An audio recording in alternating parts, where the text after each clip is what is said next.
So, by request from Motorcycle Wild Camper, removing the radiator from a second gen SV. First gen is very similar. The connector might be in a different place and some of the bolts might be in a different place.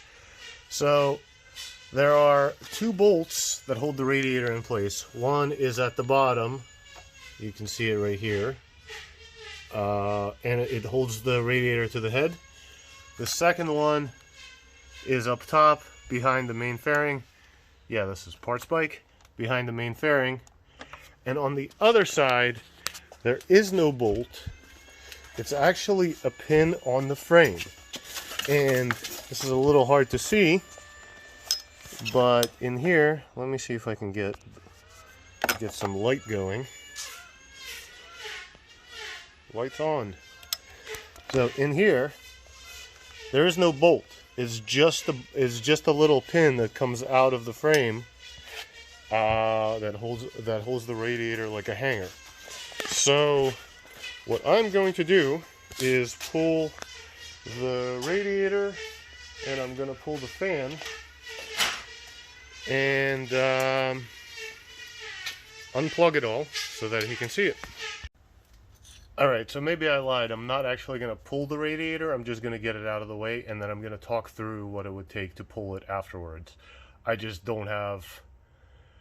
I actually want this radiator filled with coolant, and I don't feel like changing the coolant in it.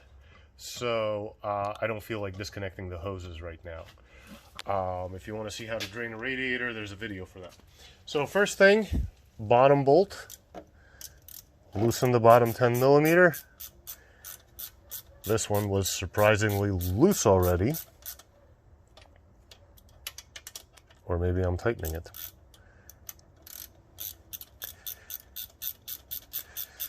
Alright. Loosen the bottom bolt. Bottom bolt is out. I am working like a homeless mechanic today, so no trays, no lift table, no nothing, just ground. So now the next thing is going to be the bolt up top. This one. Hey, let there be light. So you can get it from the bottom. You may be able to get it around from over the top. It kind of depends what's going on with your fairings and stuff like that. So anyway, that bolt comes out. Then, so this is where the pin is relevant. On a first gen, you would actually have to undo the bolt on the other side of the bike. On a second gen, to get the radiator out of the way, all you do is tilt it forward and slide it to the left a little bit, and then it's loose. So then, next couple of steps for pulling the radiator: unplug the connector for the radiator fan, just squeeze and pull. Unplug the radiator fan switch. There's a little tab on it. Squeeze the tab.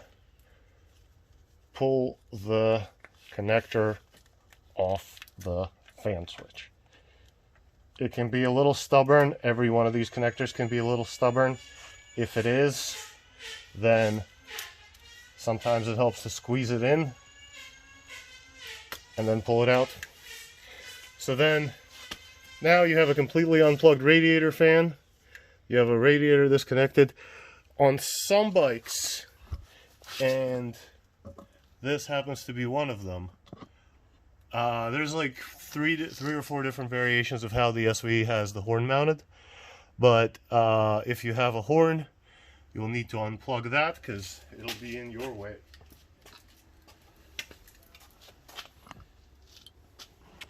It's actually easier to do from the left side, but harder to see, and I don't have space. So I am going to crawl in here and just pull this plug out. Plug comes off. plug comes off the horn. The polarity of it doesn't matter. So then lastly, well, if you want to remove the fan, 1, 2, 3 bolts will, they're all 10 millimeters usually. Usually easier with a socket than a box wrench. I'm not going to pull them because I would like to keep that on. But anyway, one here, one down here, and then one over in the middle. Pretty much the same on first gen, second gen, whatever. So that now has your radiator disconnected from power and bracket, but that doesn't have your radiator disconnected from coolant. So then I'm going to talk through this because I don't want to drain this system right now. You would drain the coolant using the 10 millimeter bolt at the bottom. Stick a bucket under here, whatever. See my other video for changing coolant if you really want to.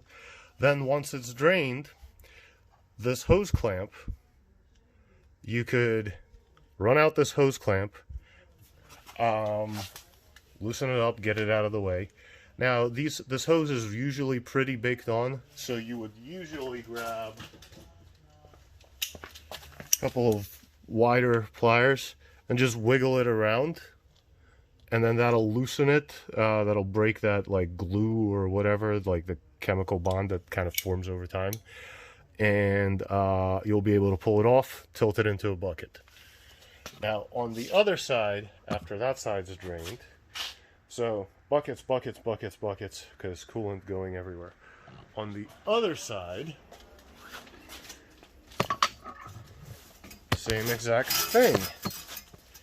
You would undo this hose clamp, get it out of the way, rock the hose back and forth. You don't want to squeeze it too much because then you're increasing the friction.